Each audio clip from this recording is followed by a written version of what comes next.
के अध्यक्ष युवा अध्यक्ष नीरज शर्मा जी को क्या बयान रहेगा पार्टी के लिए, इनका क्या कार्यकर्ताओं के लिए बयान रहेगा? माननीय श्रद्धेय चौधरी चरण सिंह जी के चरणों में नमन करते हुए और चौधरी अजय सिंह जी को अपनी श्रद्धांजलि देते हुए मैं अपनी बात आरंभ करता हूं। अलीगढ़ के नवनियुक्त जिलाध्यक्ष श्री कालीचरण जी जिन्होंने यहाँ स्वागत कार्यक्रम रखा है,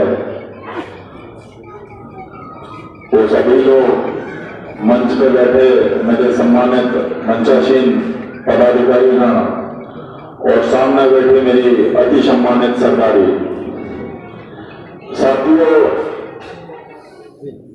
लोहा बड़ा है, बिल्कुल जोरदार चोट की जरूरत है। अभी भी अगर चोट गए तो आगे सब कुछ खत्म हो जाएगा। आगे दोबारा ऐसा मौका आपको नहीं मिलना है। अभी आप देख रहे हैं जहां भी जा रहे हैं सरकार का विरोध भी है, केवल पेट्रोल डीजल ही महंगा नहीं है, बाकी की सारी चीजें इतनी महंगी है, गैस के सिलेंडर से लेके सरसों के तेल तक, जो आम आदमी की पकड़ से बाहर है। साथियों, युवाओं को सोचना पड़ेगा। सरकार ने 2 करोड़ नौकरी सालाना देने का वादा किया था, जो 2 लाख भी पूरे 5 साल में नहीं दे पाई।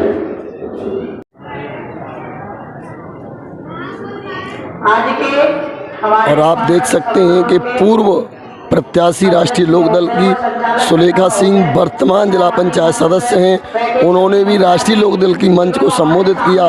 देखते हैं इनके बयान में क्या आता है और ये क्या कहते हैं। हमारी पार्टी में एक नया तरीका अपनाया जाता है जो नहीं होना चाहिए। मंच के माध्यम से तो बहुत अच्छी बातें सोची जाती हैं। देखिए, जहां अपनी पार्टी के लिए उन्होंने हिदायत देने के काम किया, लोगों को बताया कि हमारी मंच से क्या गलत काम किया जाता है, आप सुन सकते हैं। अच्छा परिणाम मिले और अच्छा नतीजा निकले। आज हमारी जिला पंचायत की शपथ ग्रहण थी और हम वहीं से आए हैं। वहां से आने के बाद में आज अध्यक्ष जी का स्वागत समारोह था, तो यहाँ आए हैं। बड़ा शर्मिंदगी होकर के हमें वहां जाना पड़ा था, जाना मजबूरी था, क्योंकि आपने हमें एक प्रतिनिधि चुना है और हमने उसको चुना, तो जाना तो एक मजबूरी था, मगर वहां बैठ करके हमें ऐसे करके बैठना पड़ रहा था, जो केवल एक हमारी भूल थी। देखिए, वहां बागपत में वहां पर शपथ ग्रहण करने के बाद में चौधरी जयंत जी के नाम के नारे लग रहे थे और आज हमारे जिला पंचायत घर पर बीजेपी के नारे लग रहे थे। तो मेरा सबसे हाथ जोड़ के यही कहना है कि ऐसी भूल ना करेंगे। हमारी तुम्हारी छोटी सी चंद मिनटों की भूल जो है हमारे लिए 5 साल तक परेशानी देती है। जहां सुलेखा जी ने अपनी लापरवाही को बयान किया कि कहीं न कहीं अपनी पार्टी में हमने लापरवाही की है, उसको सुधारने का काम हमारी पार्टी करे तो हम बहुत आगे जा सकते हैं। देख के रहिए। मगर केवल और केवल अपने चौधरी जयंत जी के हाथों को मजबूत करना है, मर जाना है, मिट जाना है, बल्कि नवना नहीं है किसी से। मेरा हाथ जोड़कर सभी से यही निवेदन है। राम राम जी सबके लिए। सकते हैं वर्तमान जिला पंचायत सदस्य रालोद से श्री अमित कुमार ठैनुआ, उन्होंने मंच को संबोधित किया और रालोद के लिए किस तरीके से बयान कर रहे हैं आप देख सकते हैं। बड़े भाई क्षेत्र के अध्यक्ष नीरज शर्मा जी और आप सभी नवनियुक्त जिला पंचायत सदस्य और हम सभी का आपने जो स्वागत और सम्मान दिया, उसके लिए मैं आपका बहुत बहुत दिल की अनंत गहराइयों से आभार व्यक्त करता हूँ। दूसरा, 2022 नजदीक है। हम सबको मिलकर जमीनी स्तर पर मेहनत करके नौजवानों को, बुजुर्गों को, महिलाओं को, सबको पार्टी से जोड़ना होगा और 2022 में समाजवादी राष्ट्रीय लोकदल की गठबंधन की सरकार बनाने का हम काम करेंगे। जय जय जय राघव। कि जहां समाजवादी पार्टी और राष्ट्रीय लोकदल के 22 जिला पंचायत सदस्य होते हुए आप अपना चुनाव जिला पंचायत अध्यक्ष का नहीं जीत पाए, क्या कारण रहे? ये बीजेपी के नेताओं की गद्दारी, हमारे माननीय प्रधानमंत्री मोदी जी और हमारे माननीय योगी जी, ये इनकी गद्दारी से, प्रशासन की गद्दारी से, हमारे जिले के हमारे आला अधिकारी डीएम की गद्दारी से हमको चुनाव हारना पड़ा। जहां इगलास ब्लॉक प्रमुख के लिए नामांकन हो रहा था राष्ट्रीय लोकदल संयुक्त सपा का प्रत्याशी, वहीं राष्ट्रीय लोकदल के कार्यकर्ता और सपा के कार्यकर्ताओं में प्रशासन धक्का लगा रहा था। आप दावा कर रहे हैं इस मंच के माध्यम से कि 2022 में हम सरकार बना पाएंगे। क्या आप अपना पर्चा भी दाखिल कर पाएंगे? जी कर पाएंगे, कैसे कर पाएंगे। देखिए हमारी समाज सब समझ चुकी है, इसकी बीजेपी की गद्दारी है, उसको हमारी समाज सब जान चुकी है।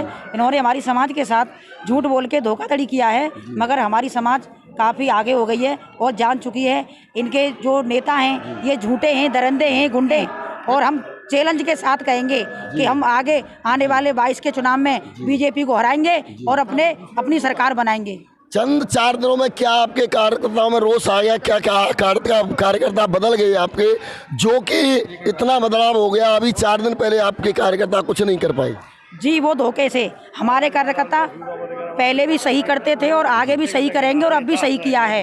देखिए जिला पंचायत अध्यक्ष चुनाव हारने का पूरा तरीका, जैसे कि हमारे जिला पंचायत सदस्यों को इन्होंने धोखे से अपने कैंप में ले लिया, मगर उनके जो चैलेंज थे कि बेशक हमें बीजेपी वालों ने अपने कैंप में ले लिया है, मगर हम वोट अपने राष्ट्रीय लोकदल को करेंगे। कारण इन्होंने बीजेपी वालों ने एक नया हथकंडा अपनाया जो कि हमारे वोटरों के साथ अपने सहायक बनाए और इन्होंने हमारे वोटरों को अपना वोट भी नहीं डालने दिया, इन्होंने अपने आप वोट डाला, इसलिए हम लोग चुनाव हार गए। जहां जानना चाहेंगे कि पहले राजकुमारी सिंह को यहां का प्रत्याशी बनाया लोकदल से, वहीं सपा ने अपना प्रत्याशी उतार के क्या महसूस करवाया? क्या आपके जयंत जी का कद अखिलेश यादव के सामने छोटा पड़ गया या अखिलेश यादव राष्ट्रीय लोकदल के ऊपर भारी पड़े? ये जी मुझे नहीं मालूम, ये हमारे राष्ट्रीय नेतृत्व, हमारे नेता जयंत जी के नेतृत्व की बात है, ये मैं कुछ नहीं कहूँगी इस बारे में। शर्मा जी जानना चाहेंगे आपसे, जहां आपकी मंच के द्वारा कहा गया कि बहुत पुराने समय से किसान यूनियन के नेता धरने प्रदर्शन पर टिके हुए, क्या ये सरकार को झुका पाएंगे? बिल्कुल 100% झुका पाएंगे और झुका नहीं पाएंगे, सरकार को उखाड़ के फेंक पाएंगे। क्या जिला पंचायत चुनाव में और ब्लॉक प्रमुख के चुनाव में आप जहां कामयाबी नहीं पाए, उसके क्या कारण रहे? हम ब्लॉक प्रमुख के चुनाव में भी कामयाबी पाए, जिला पंचायत के चुनाव में भी कामयाबी पाए। ये चुनाव पब्लिक ने नहीं किया, कुछ सदस्यों ने किया था जिनको खरीद फरोख्त करके उन्होंने बना लिया। जैसे ही लोकदल की सरकार आएगी, ये ब्लॉक प्रमुख और जिला पंचायत अध्यक्ष सब हमारे होंगे। जिस तरीके से आपने अभी मंच के माध्यम से कहा था कि राष्ट्रीय लोकदल में अनुशासनता की कमी है, आप क्या महसूस करते हैं? आपने बातों ही बातों में इशारा किया था श्री कालीचरण अध्यक्ष जी के लिए, इसके क्या कारण है? नहीं, ऐसा कुछ नहीं है, केवल बताया गया कि सब लोग अनुशासन में रहेंगे, हमारे अध्यक्ष की बात मानेंगे, जिससे कि हमारा संगठन, हमारा दल सबसे ऊपर हो। जहां नामांकन के दौरान इगलास ब्लॉक प्रमुख के चुनाव पर नामांकन के दौरान समाजवादी पार्टी कार्यकर्ताओं में, लोकदल के कार्यकर्ताओं में पुलिस प्रशासन धक्के दे रहा था, तो इसके बारे में आपका क्या कहना रहेगा? जब योगी डरता है तब तक पुलिस को आगे करता है, ये पुराना नारा है और बस उसी को लेके उन्हें दिख रहा था कि यहाँ विपक्ष के लोग भी हैं, इसीलिए योगी जी अपना पुलिस को आगे करके हमें डराने की कोशिश कर रहे थे, बाकी और कुछ नहीं। क्या इगलास विधानसभा से आप अपनी सीट निकाल पाएंगे? केवल इंगलास से नहीं, इंगलास, खैर, बरौली और भी जहां समाजवादी के गठबंधन की सीटें होंगी वो सब लोकदल जीतेगा। जहां सपा संयुक्त लोकदल का गठबंधन था, ये इगलास विधानसभा से प्रत्याशी कौन होंगे, इसके बारे में आपका क्या कहना है? ये सब बड़े नेताओं की बात है, जो हमें आदेश होगा केंद्रीय नेतृत्व का, उसे चुनाव लड़ाया जाएगा। बहुत बहुत धन्यवाद। जहां विशेष सूत्रों से पता चला था कि ये हैं सुलेखा सिंह, जो जिला पंचायत सदस्य उनके पति हैं डॉक्टर हरचरण सिंह जी, इनसे जानते हैं कि जहां कुछ समय पहले विशेष सूत्रों से पता चला था कि इनके अस्पताल को सीज कर दिया गया, क्या कारण है डॉक्टर साहब उसके? उसके लिए ये कारण रहे जो बीजेपी छोटी मानसिकता की राजनीति करती है। मेरी पत्नी जिला पंचायत मेंबर थी और प्रत्याशी की प्रस्तावक थी, तो इन्होंने एक नेम चलाया जैसे बागपत में किया कि प्रत्याशी के जो समर्थक थे, जो प्रस्तावक थी, उनको फर्जी खड़ा करके किसी को एफिडेविट लगवा के उनका पर्चा वापस करा रहे थे। जो 420 काम करते हैं कि जिससे हमारा प्रत्याशी निर्विरोध चुना जा सके जिले पर, उसी को ये यहाँ अपनाना चाहते थे कि सुलेखा चौधरी पर दबाव डाल करके हम उनके हॉस्पिटल को सीज करके ये करा दें कि ये पर्चा वापस ले सकें। तो हमने स्टेटमेंट दिया, हमसे पूछा गया, तो हमने कहा आप हॉस्पिटल को नहीं, हमारे मकान को भी सीज करिए, हमारी खेती को भी कुड़क करिए, आप हमारे खिलाफ मुकदमा लिखाइए। ये राष्ट्रीय लोकदल के कार्यकर्ता हैं, ये कभी किसी से डरते नहीं। जानना चाहेंगे कि आपके अस्पताल के अलावा कोई दूसरा अस्पताल भी गोरई में सीज किया गया था क्या? हाँ, सीज किए थे। वो इस वजह से किए गए कि भाई ये दिखाने के लिए कि ये रोटन वर्क है हमारा, ये तो धोखे से वैसी कर दिए गए और उनके खोल भी दिए गए। वहीं कुछ अस्पतालों को सीज नहीं किया, छोटे मोटे जो क्लिनिक थे उनको सीज नहीं किया गया, आपके ही बराबर में थे, उनके क्या कारण रहे?